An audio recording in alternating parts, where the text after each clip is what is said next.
What a mess. I don't think we can eat them anymore, Rosie. I think they need to go in the bin. Nuh-uh, this ain't rubbish. Now the seeds have dried, we can save them to plant next year. This one little handful can grow us all the pea plants we need. Welcome back to Vidigrow! In case you're new, I'm Gloria. I'm Rosie. And if you're old, we missed you over the summer and we're delighted to have you back. Today we're going to be saving seeds.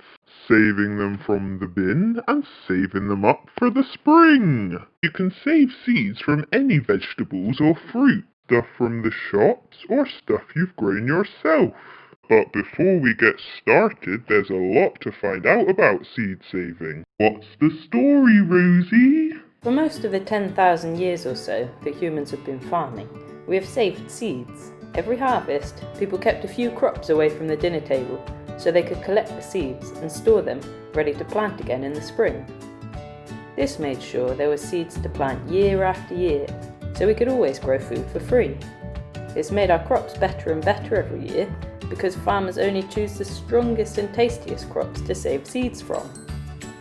Seed saving is what has kept us alive since we started farming, and we still rely on it today for our survival as a species.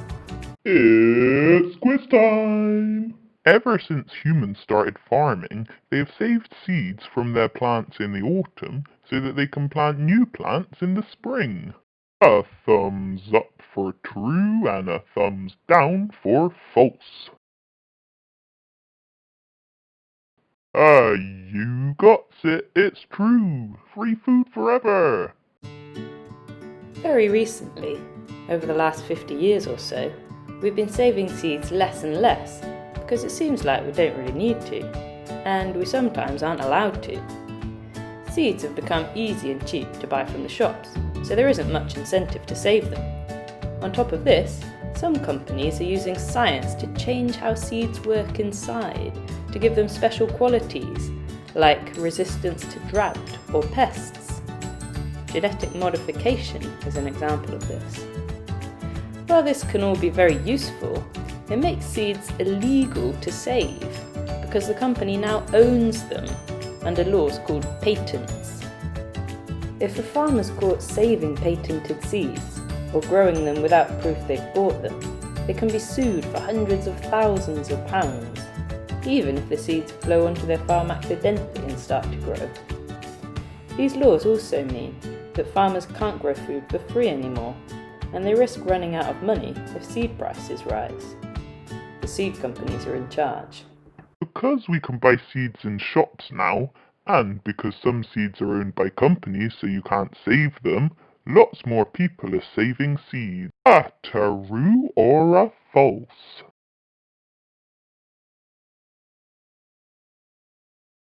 It's a false. These things are making people save seeds much less than before. We need to keep seed saving alive and legal. People are not only losing money and power, but very important skills and knowledge. If there was a big disaster that destroyed all our crops and supermarkets, we wouldn't last long if everyone had forgotten how to save seeds. And the less we save seeds, the more likely such a disaster is. Saving seeds increases the variety of plants on Earth. When we only plant seeds that we can buy, the variety of plants on Earth gets much smaller, which means something like a crop disease or a change in climate is more likely to wipe out everything at once. The good news is, lots of people are working hard to keep seed saving going. Some are making sure we can save seeds in the future by teaching others how to do it. And some are making sure we're allowed to save seeds by fighting to change patenting laws. One of our biggest seed saving efforts is the Global Seed Vault, aka the Doomsday Seed Vault, in Svalbard, which is halfway between Norway and the Arctic. It holds a few seeds of every plant in the world in case there's a global disaster that wipes any species out. Being able to save seeds is important because it gives people control over their food. It means you can always plant something for free.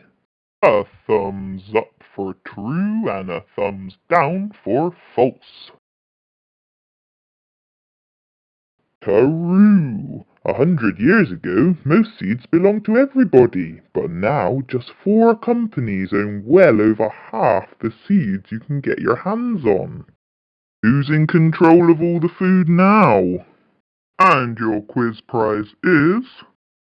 Limey, that is all a bit crazy, but what can we do about all this madness? Well, we can spread the word and tell everyone about what we've just learned, and we can help keep seed saving alive ourselves. Here's what you'll need. Some vegetables with seeds in, a plastic tray, and some little envelopes. Step 1. Extract your seeds. Pick up a pepper or any other vegetable you've chosen. Maybe you could predict how many seeds will be inside. 100? Chop it up to get the seeds out. How many did you guess? Then count them one by one. It could take you a long time, but don't give up.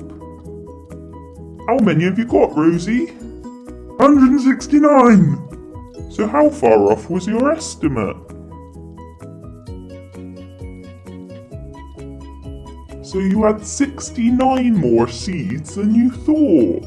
Now pop them in a pot and leave them to dry on a windowsill somewhere. What about a tomato? Scoop them all out. Slimy, slimy. How many seeds do you reckon this time, Rosie? 50? Count them one by one. What was your prediction? How many did you count? 70! Not far off. So you had 20 more seeds than you thought this time. So you could plant 70 juicy tomato plants next year. But first we gotta get that slime off, so we're gonna put them in a cup of water for a few days and it'll all separate. Okay, what's next, Rosie? Some beans! Some French beans! Rosie found these in her messy garden. Some of them have started to dry out already, and look what happens. Those beans turn to beautiful, beautiful colours. Oh, we've got many, many, many. Keep 'em coming, Rosie. We'll have loads of beans next year. They'll need to go in that pot to dry out as well, because if we store them whilst they're still a little bit moist, they can go mouldy very easily. A butternut squash, my favourite. How many seeds do we think are in here? 40? I reckon there might be a few more. Anyway, let's count them. Oh, it's a bit slimy, these butternut squash.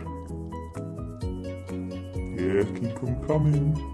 I think there's gonna be more than 40. How many was it?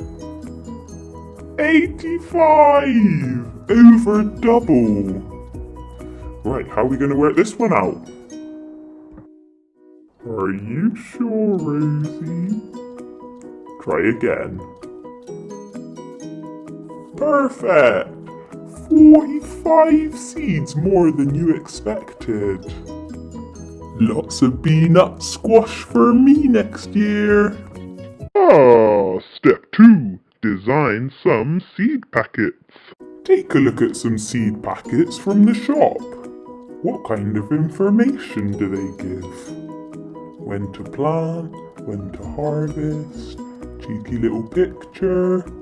Think about what you could add to your seed packet. Rosie's gonna make a seed packet for her peas that we got at the beginning, because they're nice and dried out already. But you can just leave yours drying on the windowsill and add them into your packet once they're dry.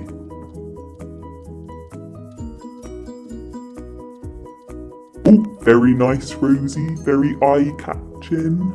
Don't forget that information too.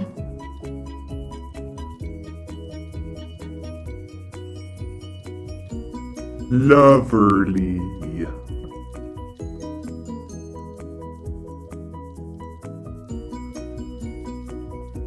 Now we can pop those seeds in only when they're completely bony dry, mind.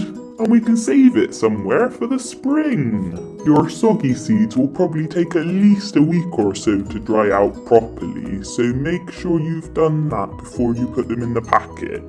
Then you can pop all of it into a Tupperware somewhere nice and cold so that none of it goes mouldy. By you! So now you can save seeds, you can survive the zombie apocalypse. Excellent job! Don't forget to spread the word and tell everyone about what you've learned. Why seed saving is so super duper important. See you next time.